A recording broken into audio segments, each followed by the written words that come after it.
दूसरा तीमुथियुस 3 अध्याय और उसमें से 1 से 5 तक जिन वचनों को हमने पढ़ा है, आज इस वचन से हम अंतिम दिनों में कलीसिया का जीवन, विश्वासी लोगों का जीवन कैसे होगा, इस बात को प्रेरित पौलुस ने तीमुथियुस को बात करते हुए, इस पत्र को लिखते हुए याद दिलाया है। प्रेरित पौलुस दूसरा तीमुथियुस 3 अध्याय के 2 वाक्य में कहता है, क्योंकि मनुष्य स्वार्थी, अंतिम दिनों में लोग कैसे बनेंगे। ये दुनिया के लोगों की बात नहीं प्रेरित पौलुस कर रहा है, ये तो सबके लिए है वचन, लेकिन वो विश्वासियों की बात कर रहा है। क्योंकि मनुष्य स्वार्थी बनेंगे, लोभी बनेंगे, डिंगमार करने वाले बनेंगे, अभिमानी, निंदक, माता पिता की आज्ञा टालने वाले, कृतज्ञ, अपवित्र, दया रहित, क्षमा रहित, दोष लगाने वाले, असंयमी, कठोर, भले के बैरी, विश्वासघाती, ढीठ, घमंडी और परमेश्वर के नहीं वरन सुख विलास ही के चाहने वाले होंगे। मराठी मध्ये लिहिले, परमेश्वरावर प्रेम करण्याऐवजी सुख विलासाची आवड धरणारे। परमेश्वर से प्रेम करने वाले नहीं, परमेश्वर को चाहने वाले नहीं, वरन सुख विलास ही के चाहने वाले होंगे। वे भक्ति का भेष तो धरेंगे, पर उसकी शक्ति को न मानेंगे। ऐसों से प्रेरित पौलुस अपने आत्मिक बेटे तीमुथियुस को कह रहा है, ऐसे लोगों से परे रहना मतलब दूर रहना। अगर हम इस वचन को मानना शुरू करें तो कलीसिया खाली हो जाएगी। जिस प्रकार प्रेरित पौलुस ने यहां पर जो भी बातें बताई, अगर ये सारी बातें हम लोगों के जीवन में देखकर उनसे दूर रहने का प्रयास करें या कोशिश करें, तो मुझे लगता है, मैं कह रहा हूं कि कलीसिया खाली हो जाएगी। लेकिन ध्यान से सुनना, एक विश्वासी का, एक कलीसिया का अंतिम दिनों में उसका आत्मिक जीवन कैसे होना चाहिए, या शेवटच्या दिवसात तुमचं माझं आध्यात्मिक जीवन कसं असलं पाहिजे। तैयार है सब सुनने के लिए? एक बार जोर से बोले हालेलुया। यहां पर एक शब्द है वचन 4 में, परमेश्वर के नहीं वरन सुख विलास ही के चाहने वाले होंगे। मेरे प्रियो, क्या यह वचन आज हमारे जीवन से तो मेल नहीं खाता? क्या आज इस वचन के मुताबिक आप और मैं तो नहीं जीवन जी रहे? यह वचन आपके बारे में या मेरे बारे में तो नहीं बोल रहा ना? परमेश्वर को नहीं वरन सुख विलास ही को चाहने वाले तो हम नहीं बने ना? केवल एक बड़ा घर बनाना है, बड़ी जमीन लेना है, एक बड़ा बिजनेस करना है, नाम कमाना है, केवल इन बातों में तो हम फंसे हुए नहीं है ना? आज इस वचन को सुनकर अपने आप की जांच करो कि यह वचन जो कुछ साल पहले प्रेरित पौलुस ने तीमुथियुस को कहा, यह वचन हमारे जीवन में पूरा तो नहीं हो रहा है ना? चर्च में आने से ज्यादा हमें काम पर जाना महत्वपूर्ण लग रहा है। परमेश्वर की सेवकाई के लिए पैसा देना, समय देना, उससे अच्छा अपने लिए, अपने परिवार के लिए पैसा जमा करना, अपने लिए, अपने परिवार के लिए समय देना, यह आपको महत्वपूर्ण लग रहा है क्या? इस प्रकार का एक मसीह जीवन तो आप नहीं जी रहे ना। परमेश्वर से प्रेम करने वाले आप है या सुख विलास को चाहने वाले? मेरे प्रियो, में मेरी प्रार्थना है कि आज इस बात को आप समझे कि हम अंतिम दिनों में हैं और अपने आत्मिक जीवन की जांच करें कि आपका और मेरा आत्मिक जीवन किस प्रकार का है। हम किस प्रकार का आत्मिक जीवन जी रहे? क्या हम परमेश्वर से प्रेम करते हैं? क्या परमेश्वर हमारे लिए सारी चीजों से बढ़कर है? अपने कान खुले रखना और सामने देखना। आइए हम एक व्यक्ति को मिलते हैं और सीखते हैं उसके जीवन से कि प्रेरित पौलुस अंतिम दिनों के विश्वासियों के विषय में क्या कह रहा है, और क्या इन अंतिम दिनों में जिस प्रकार हमारा मसीह जीवन होना चाहिए, क्या उस प्रकार का मसीह जीवन हमारा है? क्या उस प्रकार का मसीह जीवन हम जी रहे? अय्यूब से मिलिए। बाइबल में एक व्यक्ति है, अय्यूब की किताब 1 अध्याय और 20 और 21 वाक्य पर थोड़ा समय मेरे साथ ध्यान दीजिए। तब अय्यूब उठा और बागा फाड़ सिर मुंडाकर भूमि पर गिरा और दंडवत करके कहा, मैं अपनी माँ के पेट से नंगा निकला और वही नंगा लौट जाऊंगा। यहोवा ने दिया और यहोवा ने ही ले लिया। यहोवा का नाम धन्य है। ध्यान दीजिए, बाइबल में लिखा है इसी पहले अध्याय में, अगर आप अय्यूब के बारे में पढ़ेंगे तो 3 वचन में लिखा है कि अय्यूब की संपत्ति कितनी थी। 7,000 भेड़ बकरियां, 3,000 ऊंट, 500 बैल जोड़ी, 500 गदिया और बहुत से दास दासियां थी। वरन उसके पास इतनी संपत्ति थी कि पूर्वी देशों के लोगों में वह सबसे बड़ा था। 2 वचन में लिखा है उसके 7 बेटे और 3 बेटियां उत्पन्न हुई। अभी ध्यान से सुनना, इस व्यक्ति को देखो, अगर इस व्यक्ति के साथ हम हमारी तुलना करें तो उसके सामने हम क्या है। ये इतना धनी होकर भी उसका हृदय, उसका मन परमेश्वर के प्रति कैसा है, वो ध्यान से सुनना। ये ऐसा व्यक्ति, जब शैतान ने अय्यूब की ओर देखा तो शैतान के मन में क्या शैतान सोच रहा था मालूम है? शैतान ऐसा सोच रहा था अय्यूब को देखकर कि परमेश्वर ने इसको आशीष दी है, परमेश्वर ने इसके घर की और जो कुछ उसका है उसके चारों तरफ बाड़ा बांधा है, परमेश्वर ने उसके काम पर आशीष दी है। 10 वचन के मुताबिक परमेश्वर ने उसकी संपत्ति देश भर फैला दी है। और शैतान सोचता था कि परमेश्वर ने इस व्यक्ति को इतना धनवान बना दिया है, इसलिए यह परमेश्वर की आराधना करता है, इसलिए यह चर्च में जाता है। इसलिए सुनो, कुछ लोगों को देखकर शैतान को मालूम है, शैतान यही सोचता है कि बेटा रुक, थोड़े दिन रुक। तू चर्च में क्यों जा रहा है मालूम है? क्योंकि तेरा सब ठीक ठाक चल रहा है, तेरे पास अच्छी नौकरी है, पैसा है, तेरे पास अच्छा परिवार है, आज सारे लोगों के बीच में तुझे अच्छी इज्जत मिल रही है, अच्छा तेरा नाम हो रहा है, परमेश्वर खुद तेरी सुरक्षा कर रहा है, परमेश्वर तुझे आशीष दे रहा है, परमेश्वर तुझे चंगा कर रहा है, परमेश्वर तेरी जरूरतें पूरी कर रहा है। अच्छा, इसलिए तू चर्च में जा रहा है, इसलिए तू आराधना कर रहा है, इसलिए तू बाइबल पढ़ रहा है, प्रार्थना कर रहा है। थोड़े दिन रुक, मैं परमेश्वर को दिखाऊंगा कि तू एक झूठा है, मैं परमेश्वर को दिखाऊंगा तू एक पाखंडी है। शैतान कुछ लोगों को देखकर, मैं जानता हूं ऐसे ही सोचता है।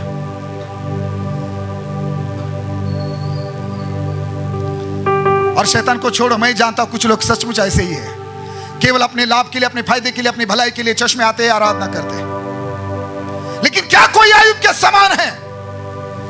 और अय्यूब के समान ऐसे लोग, अय्यूब के जैसे लोग अंतिम दिनों में कलीसिया में चाहिए। क्योंकि अंतिम दिनों में प्रेरित पौलुस ने कहा कि लोग कैसे होंगे? परमेश्वर को चाहने वाले नहीं, परमेश्वर से प्रेम करने वाले नहीं, सुख विलास को चाहने वाले। लेकिन अय्यूब की ओर देखो, आज मेरी प्रार्थना ही दुआ है आपके विषय में, मेरे विषय में, कि परमेश्वर हमें इन अंतिम दिनों में अय्यूब जैसा आत्मिक जीवन दे। मैं जानता हूं अय्यूब के इतना हम दुख नहीं उठा सकते, अय्यूब के समान इतनी परीक्षाओं से होकर हम नहीं जा सकते, लेकिन मैं जानता हूं अय्यूब के पास पवित्र आत्मा नहीं था, आपके पास और मेरे पास पवित्र आत्मा भी है और पूरा बाइबल भी है। आमीन। हमारे पास पासवान है, प्रेरित है, भविष्यवक्ता है, कलीसिया है। तो मुझे नहीं लगता कि हमें भी, हमारे लिए भी अय्यूब जैसा जीवन जीना कोई बड़ी बात या कठिन बात होगी। अय्यूब को देखो, सब लोगों में, उन देशों के सब लोगों में एक बड़ा अमीर व्यक्ति, बड़ा परिवार, कितनी संपत्ति है, और हर दिन आराधना करने वाला, हर दिन आराधना करने वाला, प्रार्थना करने वाला, परमेश्वर की महिमा के लिए। सुनो, वो एक दिन भी नहीं चाहता था कि उसके बच्चों से कोई गलतियां हो जाए। तो वचन 5 में अगर आप पढ़ेंगे तो किस प्रकार वो हर दिन उठकर, बड़े भोर को उठकर अपने बच्चों की गिनती के हिसाब से परमेश्वर को बलि चढ़ाता था। और अय्यूब क्या सोचता था कि कदाचित मेरे लड़कों ने पाप करके परमेश्वर को छोड़ दिया हो। इसी रीति से आयुब सदैव किया करता था। मैं अपने शब्दों में बोल रहा हूं, इतना धनवान व्यक्ति, अरे आयुब जैसा, देखो आयुब का आत्मिक जीवन, एक धनवान व्यक्ति, एक बड़े परिवार, जिसके पास एक बड़ा परिवार है। ये व्यक्ति सदैव हर दिन उठकर, भोर को उठकर परमेश्वर को अपने लिए, अपने बच्चों के लिए प्रार्थना करने वाला, बलि चढ़ाने वाला, हर दिन प्रार्थना करने वाला, हर दिन भेंट देने वाला, हर दिन परमेश्वर की महिमा करने वाला, हर दिन परमेश्वर की नजर में एक सही चाल चलन होनी चाहिए, इस प्रकार की सोच रखने वाला, मेरे परिवार की, मेरे बच्चों की चाल चलन हर दिन परमेश्वर की नजर में सही होना चाहिए। हर दिन, ना तो मेरे द्वारा ना मेरे बच्चों के द्वारा कोई भी पाप परमेश्वर के विरोध में नहीं होना चाहिए। ऐसी सोच, ऐसा हृदय रखने वाला आयुब व्यक्ति, देखो उसकी ओर। एक दिन वो खबर सुनता है, क्या सुनता है? उसके कुछ लोग आकर कहते हैं, आयुब तेरे 10 के 10 बच्चे मारे गए, तेरे 10 के 10 बच्चों का मृत्यु हो चुका है।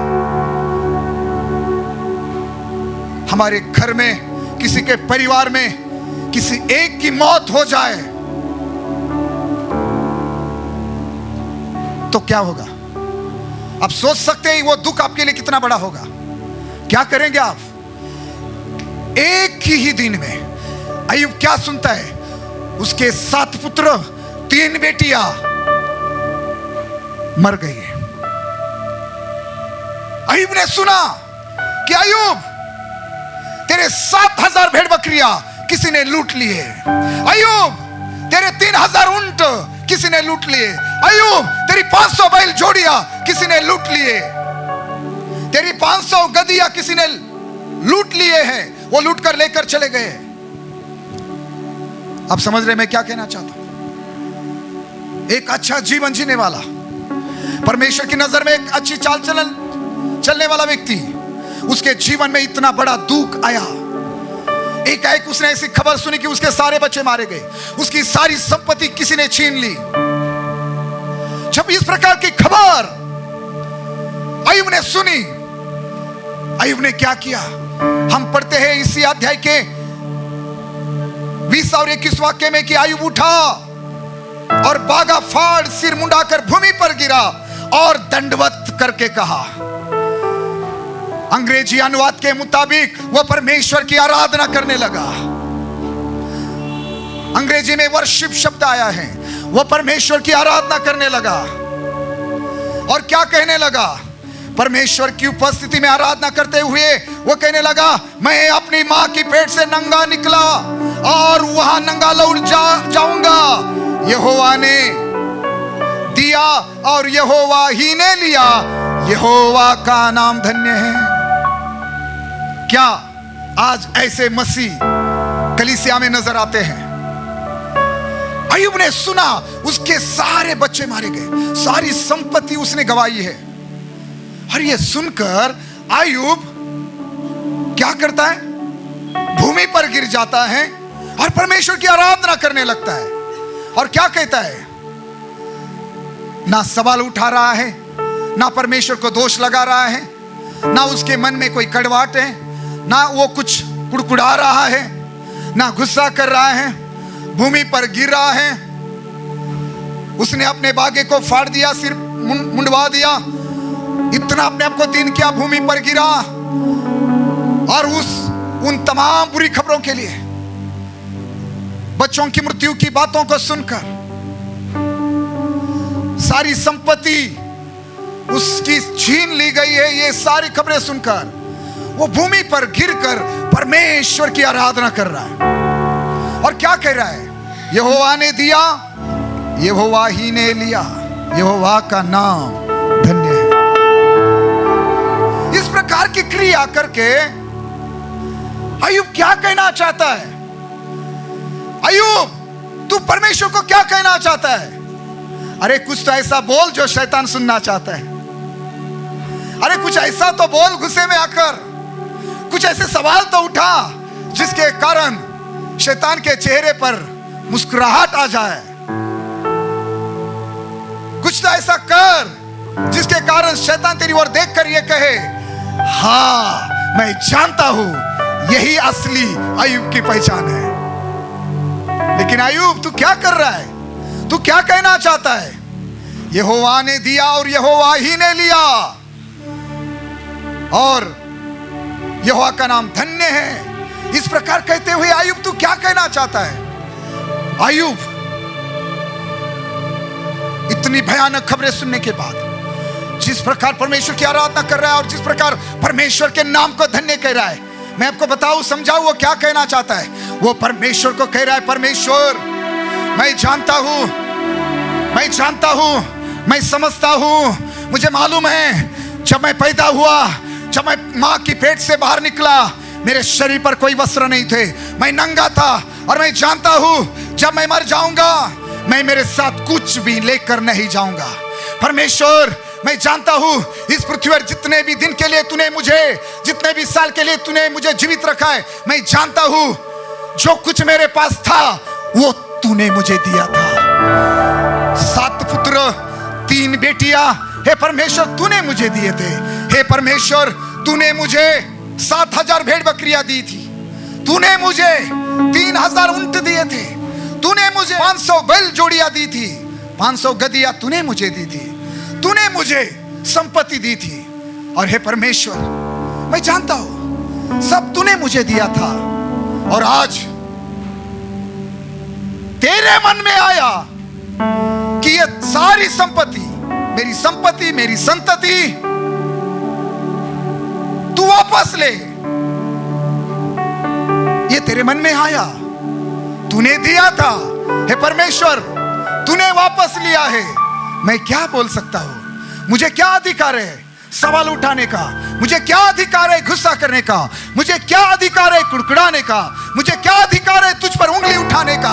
हे परमेश्वर मैं क्या लेकर आया था इस संसार में? हे परमेश्वर जब मैं जाऊंगा मैं क्या लेकर जाऊंगा? हे परमेश्वर तूने दिया था, तूने लिया है। हे परमेश्वर इस परिस्थिति में भी हे परमेश्वर मैं कहता हूं तेरा नाम धन्य हो, तेरे नाम की स्तुति हो, तेरे नाम को महिमा मिले।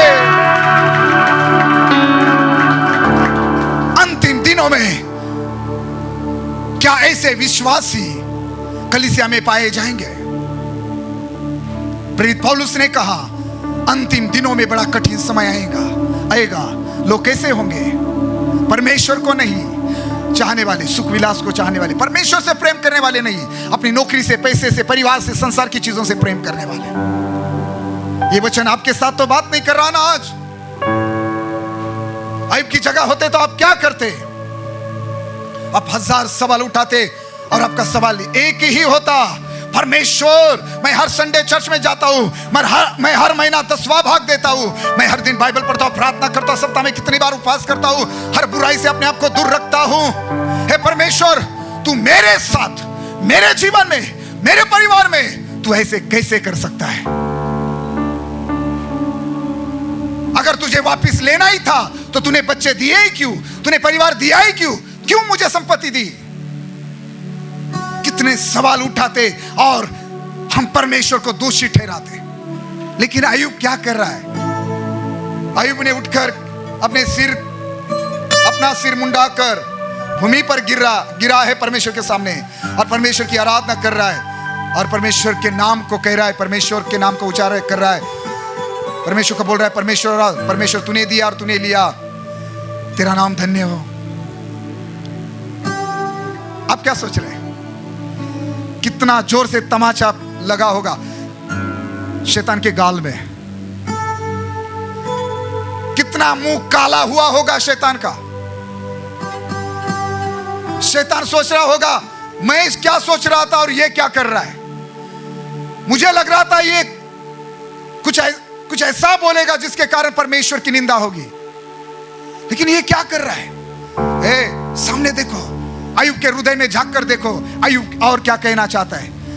अय्यूब भूमि पर गिरा है, मुंह के बल पर गिरा है, बाल मुंडवा दिए हैं, कपड़े फाड़ दिए हैं, परमेश्वर के सामने झुक गया है, भूमि पर गिरा है, परमेश्वर की आराधना कर रहा है, परमेश्वर को बोल रहा है परमेश्वर मैं माँ की पेट से नंगा आया हूँ और जब मैं जाऊंगा नंगा ही जाऊंगा। इसका मतलब मैंने कुछ नहीं लाया था परमेश्वर। मतलब परमेश्वर मेरा क्या था, मैंने क्या कमाया था, सब तो तूने दिया था। और आज तेरे मन में आया कि उसे वापस ले लूं, तो तूने ले लिया है। मैं क्या बोल सकता हूं? हे परमेश्वर, तेरा नाम धन्य हो। सुनना, अय्यूब क्या कहना चाहता है? हे परमेश्वर, तूने मुझे 7 पुत्र दिए थे, लेकिन तूने आज उनको वापस ले लिया है। परमेश्वर को अय्यूब कहना चाहता है, तू मुझे 7 पुत्रों से भी अधिक प्रिय और महत्वपूर्ण है। हे परमेश्वर, तूने मुझे 3 बेटियां दी थी, आज तूने वो वापस ले ली है। हे परमेश्वर सुन, मैं कोई शिकायत नहीं कर रहा हूं। तूने मुझे 3 बेटियां दी थी, लेकिन सुन, आज तूने वो वापस ले ली है और मैं कोई शिकायत नहीं कर रहा हूं, क्योंकि तू मुझे मेरी 3 बेटियों से बढ़कर है। तू मुझे मेरी 3 बेटियों से अधिक, तू मेरे लिए महत्वपूर्ण है। हे परमेश्वर, 7000 भेड़ बकरियों से तू मुझे अधिक महत्वपूर्ण है, तू मेरे लिए अधिक प्रिय है। हे परमेश्वर, 3000 ऊंटों से तू मेरे लिए अधिक महत्वपूर्ण है। हे परमेश्वर, 500 जो बैल की जोड़ियां है, उससे अधिक तू मेरे लिए प्रिय है, महत्वपूर्ण है। हे परमेश्वर, 500 गधियों से अधिक प्रिय, महत्वपूर्ण मेरे लिए तू है। कोई फर्क नहीं पड़ता कि मैंने सारी संतान, मेरे सारे बच्चे मैंने गवा दिए, सारी संपत्ति मैंने गवा दी। हे परमेश्वर, मुझे कोई शिकायत नहीं है। क्यों? क्योंकि मेरी सारी संपत्ति जो है ना, उस संपत्ति से अधिक तू मेरे लिए महत्वपूर्ण और प्रिय है। मेरे सारे बच्चों से अधिक तू मेरे लिए महत्वपूर्ण है, तू मेरे लिए प्रिय है। हे परमेश्वर, देख, मैंने अपने सिर को मुंडवा दिया है, मैंने अपने कपड़े फाड़ दिए हैं, मैंने अपने आप को तेरे सामने दीन किया है, मैं मुंह के बल पर गिरा हूं। और देख परमेश्वर, मैं क्या कह रहा हूं? मैं कह रहा हूं, हे परमेश्वर, तेरा नाम धन्य हो। मैं तेरी आराधना कर रहा हूं। क्या मेरे प्रियो, इस प्रकार हम में से कोई इस प्रकार बोल सकता है? क्या आपकी सारी संपत्ति से अधिक महत्वपूर्ण आपके लिए यीशु है? क्या आपके सारे पैसे से अधिक प्रिय आपके लिए यीशु है? क्या आपके परिवार से ज्यादा आपके लिए आपका यीशु प्रिय है? क्या आपके बिजनेस और नौकरी से अधिक आपके लिए यीशु प्रिय है? क्या ऐसा विश्वासी आप है? क्या ऐसा परमेश्वर का बेटा बेटी आप है? क्या ऐसा हृदय, ऐसा मन आपके पास है? क्या परमेश्वर के लिए जी रहे? क्या सब कुछ खोने के बाद भी आप परमेश्वर के भवन में आएंगे? क्या सब कुछ गंवाने के बाद, खोने के बाद भी मुंह के बल पर गिरकर, नाच कूद कर, भवन में आकर परमेश्वर की आराधना करने वाले विश्वासी आप बनेंगे? आपको क्या प्रिय है? आपको सबसे प्रिय क्या है? आपका परिवार, आपके बच्चे, आपकी संपत्ति, आपकी गाड़ी, आपकी जमीन, आपका नाम, आपकी पहचान, आपको क्या प्रिय है? अरे आज ऐसे लोगों से कलीसिया भरी है, शाऊल के समान, जो लोगों के सामने आदर चाहते हैं। उनको कोई परवाह नहीं है कि परमेश्वर को आदर इज्जत मिले या ना मिले। आज हर कोई, आज मुझे पौलुस के शब्द याद आ रहे हैं कि अंतिम दिनों में मनुष्य कैसे बनेंगे। परमेश्वर को चाहने वाले नहीं, सुख विलास को चाहने वाले। मतलब परमेश्वर से नहीं, नौकरी से, पैसे से, परिवार से, संसार की चीजों से प्रेम करने वाले, अपने आप से प्रेम करने वाले। ऐसे विश्वासी ना बनाओ। आज परमेश्वर को कहो, परमेश्वर, मुझे अय्यूब के समान इन अंतिम दिनों में, अय्यूब के समान एक अच्छा मसीह जीवन जीने के लिए मुझे अनुग्रह दे। हमेशा याद रखो, अगर आपके पास नौकरी है तो वो परमेश्वर ने आपको दी है, अगर आपके पास बच्चे हैं तो वो परमेश्वर ने आपको दिए हैं, आपके पास घर है तो वो परमेश्वर ने आपको दिया है। आज इतने साल से अगर आप जीवित हैं तो परमेश्वर ने ये जीवन आपको दिया है। लेकिन सुनो, अगर जीवन में कोई दुख आता है, कोई समस्या आती है, आपकी नौकरी चली जाती है, आप किसी प्रिय व्यक्ति को खो देते हैं, आप बीमार गिर जाते हैं, कोई भी दुर्घटना आपके साथ होती है, तो आप क्या करेंगे? चर्च आना छोड़ देंगे, प्रभु को छोड़ देंगे, उसकी आराधना करना छोड़ देंगे? आप क्या करेंगे? क्या फिर भी आप परमेश्वर की आराधना करेंगे? क्या फिर भी आप परमेश्वर की सेवा करेंगे? क्या फिर भी आप यीशु से प्रेम करेंगे?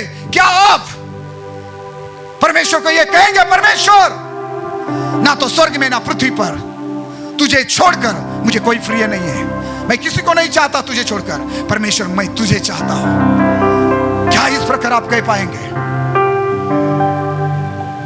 कलीसिया में बड़ा बदलाव होता जा रहा है।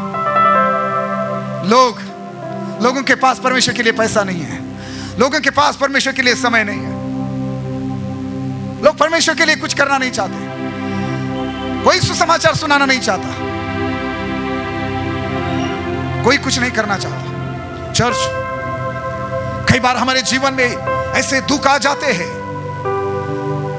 कि हम परमेश्वर के पीछे नहीं चल पाते, लेकिन परमेश्वर का अनुग्रह मांगो, परमेश्वर का अनुग्रह मांगो, मांगो परमेश्वर को कि अय्यूब के समान आपका और जीवन, आपका और मेरा जीवन हो। चर्च पर में हमारा क्या है? आप बोलते मैंने घर बनवाया, मैंने कमाया इतना पैसा, इतना नाम। अरे आप जानते हैं अय्यूब का नाम कितना बड़ा था? आप जानते थे अय्यूब को कितनी इज्जत थी? मालूम है, जब उसने एक दिन खबर सुनी कि उसके सारे बच्चे मारे गए, जब उसने सुना कि उसकी सारी संपत्ति चली गई, जब उसने सुना कि अभी उसके पास कुछ नहीं बचा है, फिर भी परमेश्वर के सामने भूमि पर गिरकर परमेश्वर की आराधना कर रहा है। क्या ये आप और मैं कर पाएंगे? कोई सुन रहा है? क्या आप और मैं ये कर सकते हैं? जब दुनिया, आपका परिवार, आपके पड़ोसी आपके विरोध में खड़े हो जाएंगे, उसके बावजूद भी आप परमेश्वर के भवन में आएंगे। लोग आपको मारेंगे, पीटेंगे, धमकाएंगे, उसके बावजूद भी आप यीशु पर भरोसा करते रहेंगे।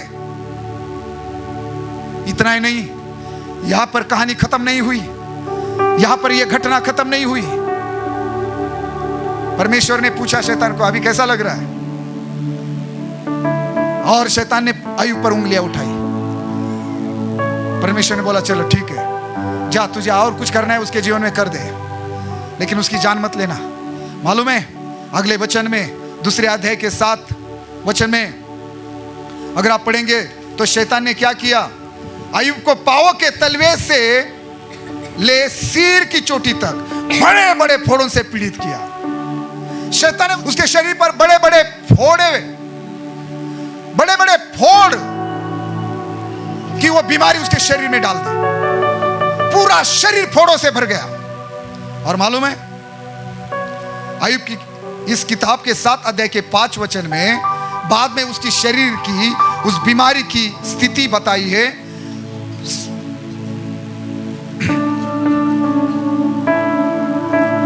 7 अध्याय के 5 वाक्य में, मेरी देह को कीड़ों और मिट्टी से ढकी हुई है, मेरा चमड़ा सिमट जाता और फिर गल जाता है। अय्यूब ने बच्चे खोए, अय्यूब ने सारी संपत्ति खोई, अभी अय्यूब ने अपनी सेहत, अपनी चंगाई भी खोई। क्या कोई ऐसा भाई बहन कर पाएगा इस प्रकार कि जिसका शरीर फोड़ों से भरा हुआ है, उसका शरीर कीड़ों से भरा हुआ है, उसका शरीर मिट्टी से भरा हुआ है, फिर भी वो परमेश्वर के लिए गीत गा रहा है, फिर भी वो परमेश्वर के नाम को महिमा दे रहा है, फिर भी वो परमेश्वर की स्तुति कर रहा है, फिर भी वो परमेश्वर के खिलाफ एक शब्द भी नहीं बोल रहा है। उसकी पत्नी का दिमाग खराब हो गया और वो आकर अय्यूब को क्या बोली मालूम है? अय्यूब की किताब 2 अध्याय 9 वचन में अय्यूब की पत्नी अय्यूब से बोल रही है, तब उसकी स्त्री उससे कहने लगी, क्या तू अब भी अपनी खराई पर बना है? परमेश्वर की निंदा कर और चाहे मर जाए तो मर जा। वो बोल रही है परमेश्वर की निंदा कर। किस विषय के लिए? परमेश्वर की निंदा कर। उसकी पत्नी बोल रही है किस लिए? कि परमेश्वर ने तेरे साथ ये सब कुछ होने दिया, तूने अपने बच्चे खोए, संपत्ति खोई, आज तू बीमार है, तेरे शरीर पर फोड़े हैं, तेरे शरीर में कीड़े पड़े हैं। इस बात के लिए परमेश्वर को दोष लगा, निंदा कर। आपको क्या लगता है अय्यूब ने क्या कहना चाहिए? अय्यूब ने क्या कहा? तू एक मूढ़ स्त्री की सी बातें करती है, क्या हम जो परमेश्वर के हाथ से सुख लेते हैं दुख न ले? अरे परमेश्वर अपने हाथों से हमें हमेशा चंगाई देता रहता है, पैसा देता रहता है, हमें खुश रखता है, हमें चलाता है, हमें सुरक्षित रखता है, हमें बचाता है, हमें अच्छा परिवार, बच्चे, नौकरी, सब कुछ परमेश्वर अपने हाथों से देता है, हमें दिया। और हम हमेशा परमेश्वर के हाथों से सुख लेते रहते, और कभी उसके हाथों से अगर हमें दुख मिला तो क्या हमें नहीं लेना चाहिए? तो क्या उस समय हमें परमेश्वर की निंदा करनी चाहिए? सुनो, परमेश्वर को अय्यूब क्या कहना चाहता है? अय्यूब अपने पत्नी को क्या कहना चाहता है? एक मूढ़ स्त्री के समान एक मूर्ख स्त्री के समान, एक मूढ़ स्त्री को जिसको समझ नहीं है, अक्ल नहीं है, ऐसे स्त्री के समान बातें मत कर कि मेरी सेहत से, मेरी चंगाई से बढ़कर मेरे लिए मेरा परमेश्वर प्रिय है, मेरे लिए मेरा परमेश्वर महत्वपूर्ण है।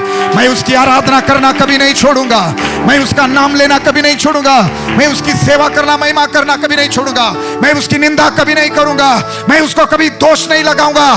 चाहे मैं बीमार गिर जाऊं, चाहे मेरे बच्चे मरे, चाहे मेरा परिवार में या संपत्ति सब कुछ मुझे छोड़ दे, मैं परमेश्वर की फिर भी आराधना करता रहूंगा, मैं कभी उसकी निंदा नहीं करूंगा, क्योंकि सारी चीजों से बढ़कर मेरे लिए मेरा परमेश्वर प्रिय है, महत्वपूर्ण है। क्या ऐसे विश्वासी आप बनना चाहते हैं? हम अंतिम दिनों में हैं। दुनिया की चीजें हमारे मन को बिगाड़ रही है, हमारे आत्मिक जीवन को बिगाड़ रही है। लोग सुख विलास को चाहने वाले बन गए, परमेश्वर को चाहने वाले लोग आज मिलना बहुत मुश्किल हो चुका है।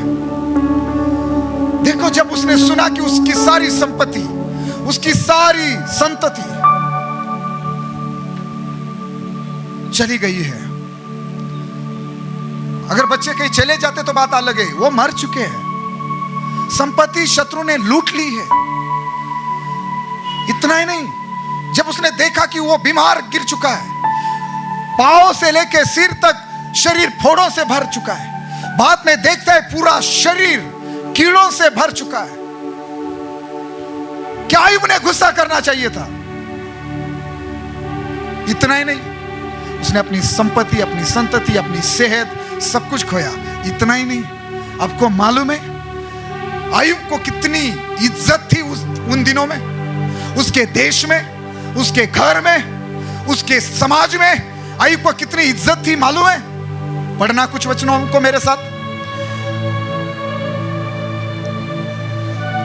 अय्यूब की किताब 29 अध्याय 7 वाक्य। अय्यूब ने केवल संतति, संपत्ति, सेहत इतना ही नहीं खोया, तो मैं आपको बताना चाहता हूं कि अय्यूब ने अपनी सारी इज्जत भी खोई। जब जब मैं नगर के फाटक की ओर चलकर खुले स्थान में अपने बैठने का स्थान तैयार करता था, तब तब जवान मुझे देखकर छिप जाते। क्या बात बोली पहले ही उसने? वो बोल रहा है, जब मैं नगर के फाटक में आकर बैठता था, जवान मुझे देखकर छिप जाते थे। अय्यूब को इतनी इज्जत थी, जवान लोग भी अय्यूब के सामने नहीं आते थे, उसको देखकर छिप जाते थे। नहीं, ये बहुत बड़ा आदमी है, ये बहुत आदर के योग्य है, उसके सामने हम जाए इतनी हमारी योग्यता नहीं है। अय्यूब बोल रहा है कि जब मैं बैठता था नगर के फाटक में, पुरनिये उठकर खड़े हो जाते थे। बुजुर्ग लोग अय्यूब को देखकर जो बैठे हुए वो खड़े हो जाते थे। देखो कितना आदर, कितनी इज्जत जवान हो, बुजुर्ग हो, अय्यूब को देते थे। आगे वो बोल रहा है, हकीम लोग भी बोलने से रुक जाते थे। अगर अय्यूब वहां जाता, अगर लोग बात कर रहे, बड़े बड़े हकीम, ज्ञानी, पंडित, वो अपना मुंह बंद कर देते थे, लोग बोलना बंद कर देते थे। जब अय्यूब वहां जाता था, जवान छिप जाते थे, पुरनिये खड़े हो जाते थे, हकीम मुंह बंद कर देते थे। कितनी इज्जत है इस व्यक्ति को। और आगे वो क्या बोल रहा है, प्रधान लोग चुप रहते थे,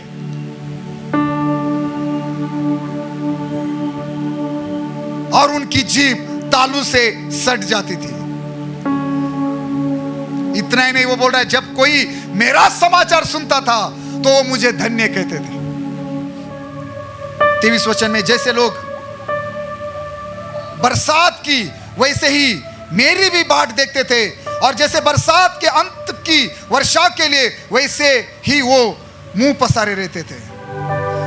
25 वाक्य, जैसा सेना में राजा या विलाप करने वालों के बीच में शांति दाता, वैसा ही मैं रहता था। ये पहचान थी अय्यूब की, ये इतना, ये उसकी इज्जत, ये उसका आदर था लोगों के बीच में। जैसे सेना में राजा विलाप करने वालों के बीच में शांति दाता।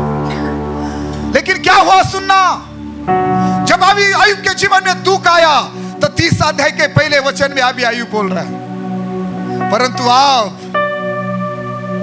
मैंने जब सब कुछ खोया, मेरी संतान, मेरी संपत्ति, मेरी इज्जत, मेरी सेहत, मैंने सब कुछ खोया है, तो आप अय्यूब बोल रहा है कि जिनकी आयु मुझसे कम है वो मेरी हंसी करते हैं। मतलब जो जिनकी उम्र मेरी उम्र से कम है, जो मुझसे छोटे हैं, अभी वो मुझ पर हंस रहे, वो मेरा मजाक उड़ाते हैं। और वो क्या बोल रहा है, जिनके पिताओं को मैं अपनी भेड़ बकरियों के, कुत्तों के काम के योग्य भी नहीं जानता था। कौन लोग उस पर हंस रहे? जो अय्यूब की उम्र से कम उम्र वाले हैं। वो बोल रहा है जिनके पिताओं को मैं उन कुत्तों के समान भी नहीं समझता, वो आज मुझ पर हंस रहे, वो मेरी इज्जत नहीं कर रहे। चर्च, मैं ये सारी बातें क्यों बोल रहा हूं?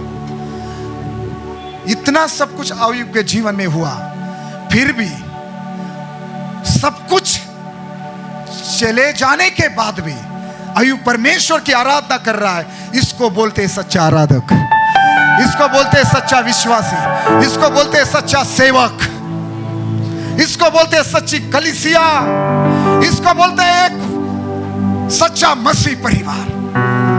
परमेश्वर का अनुग्रह मांगो। मैं जानता हूं हमारे जीवन में थोड़ी भी तकलीफ आई, हम चर्च छोड़ने के लिए तैयार हो जाते हैं। हमें थोड़ी सी भी इज्जत नहीं मिली, हम झगड़ा करने के लिए खड़े हो जाते हैं। पास्टर मुझे इज्जत नहीं दे रहे, चर्च में हमें कोई इज्जत नहीं है। मैं क्या कहना चाहता, समझ में आ रहा? केवल चर्च के विरोध में नहीं, केवल पासवान के विरोध में नहीं, हम परमेश्वर के विरोध में बोलते हैं। परमेश्वर ने क्या किया है? इतना साल मैंने सेवा की, समय बर्बाद हुआ, मेरे साल बेकार गए, मेरे दिन बेकार गए, मैंने फालतू में समय बिताया, कुछ नहीं मिला मुझे। ऐसी सोच हम रखते हैं, ऐसे हम बोलते हैं। ऐसा क्या अय्यूब ऐसा बोला? मैं क्या कहना चाहता हूं, प्रेरित पौलुस ने बोला अंतिम दिनों में लोग कैसे बनेंगे। मेरी प्रार्थना है हम और हमारी कलीसिया, हम और हमारा परिवार इस प्रकार ना बने। कोई सुन रहा है? अय्यूब के समान एक अच्छा आराधक बनो, एक सच्चा आराधक बनो। चाहे कुछ भी हो जाए, परमेश्वर की आराधना करना कभी बंद ना करें। आमीन। मेरा सवाल, अगला सवाल अय्यूब से ये है, मैं ये देखता हूं कि हर जगह जब उसने अपनी संतति, संपत्ति, सेहत और इज्जत खोई, हर बार जो उसकी क्रिया है वो हमें संदेश देती है। उसने भूमि पर गिरकर परमेश्वर की आराधना करते हुए कहा, परमेश्वर ने दिया, परमेश्वर ने लिया, धन्य परमेश्वर का नाम, यहोवा का नाम धन्य हो। मतलब उसने क्या संदेश दिया?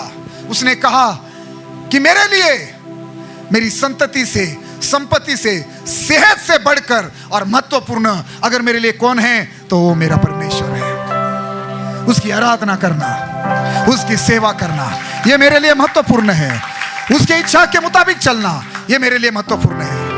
अगर बनना चाहते हो तो ऐसे विश्वासी, ऐसा मसीह बनो, ऐसी कलीसिया बनो, ऐसा प्रेरित पासवान, भविष्यवक्ता बनो, सुसमाचार प्रचारक और बाइबल टीचर बनो। किसके समान? अय्यूब के समान। अंतिम दिनों में मसीहत, अंतिम दिनों में कलीसिया का जीवन, सेवकों का जीवन जिस प्रकार परमेश्वर चाहता है वैसा नहीं है। इसलिए आज शैतान हंस रहा है, क्योंकि शैतान को मालूम है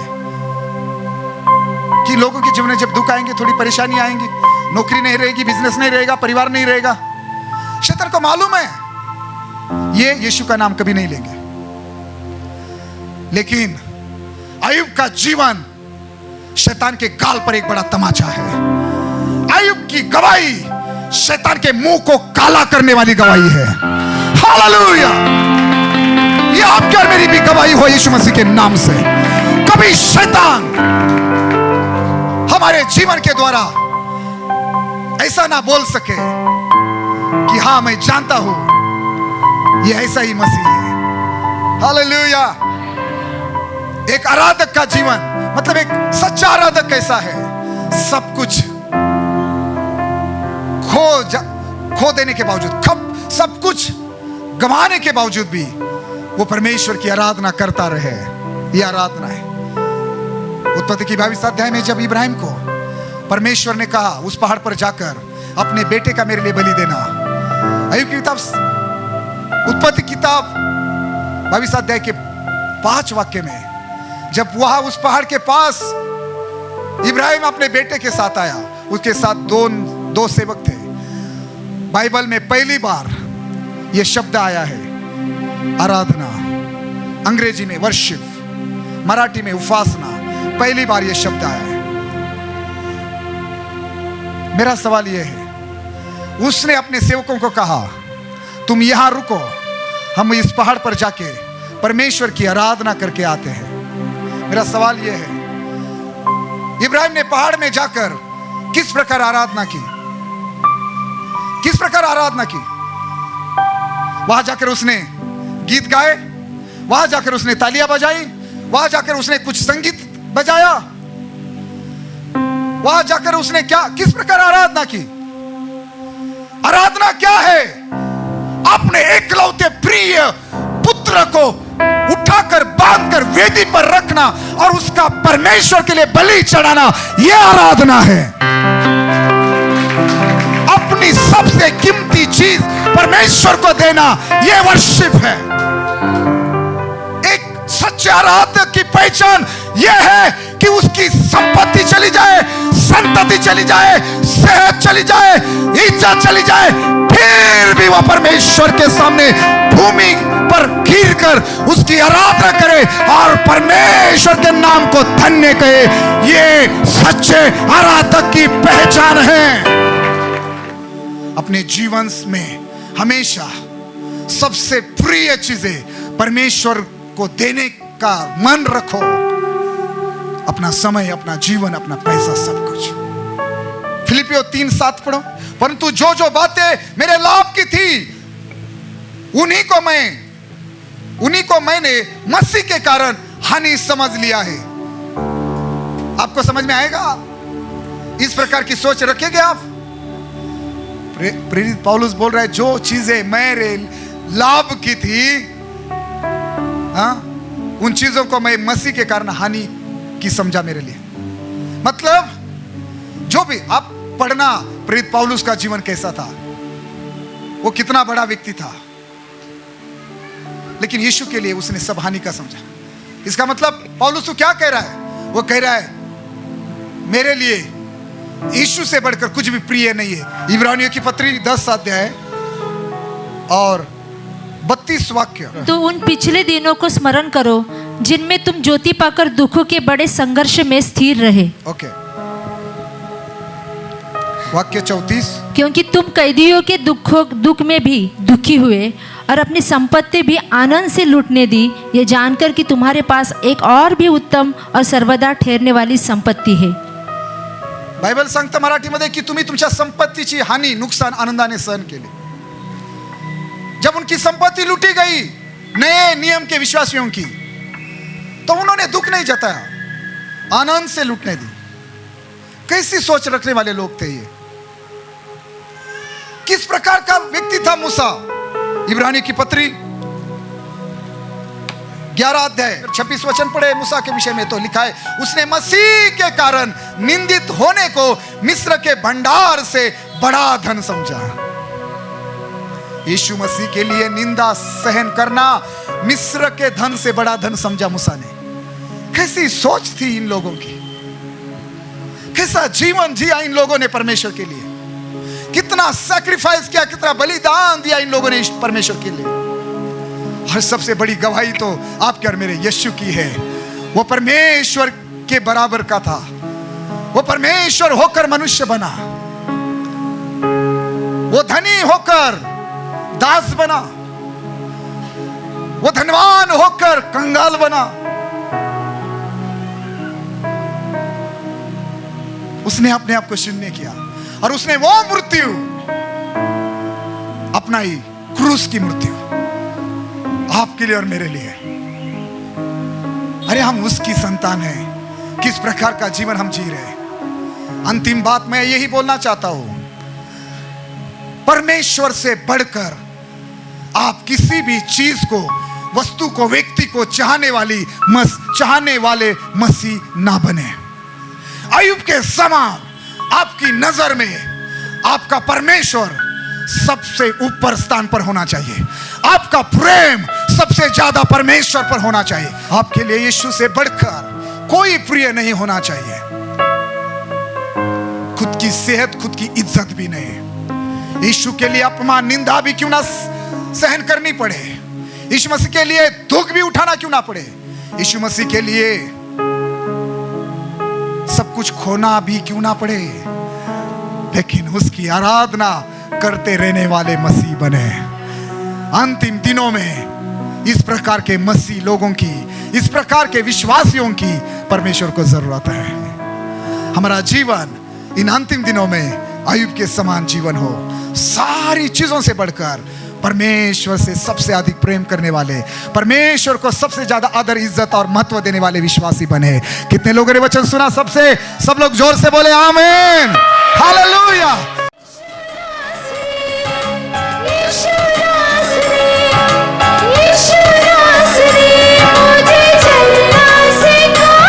तेरे रूह की भरपूरी मिले मेरे वास्ते, मैं तुझे सौंप देता हूँ, तू खोले रास्ते।